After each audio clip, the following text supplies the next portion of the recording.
Tanong ko muna sa Kuya Jeffrey, kamusta yung household ninyo? Siyempre, isa kang magaling na artista at kasama Thank mo you. rin Coming from you, siyempre thank you. isa sa mga biggest stars na si Miss Juday. How was it sa inyong bahay? Nung magkakasama pa kami sa isang bahay, well, hindi kami masyadong nagkikita eh. So, we leave post-it notes sa door. Si Juday, pag umuwi ng mga 4 ng umaga from taping, yan.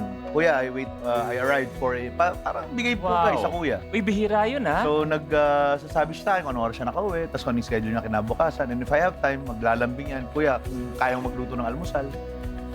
So, may ganun na kami. O kaya naman, ako na maglalambing sa kanya. Love, I heard na may trinay out ka ng bagong recipe. Can you try this? Mga ganun lang. Uy, idaan ko na rin. Pinag-uusapan natin, Oh. Miss Juday, kung sakali man may time po kayo, guest naman kayo sa Dealer Bakit Notice. hindi? Subukan din natin. Bakit hindi?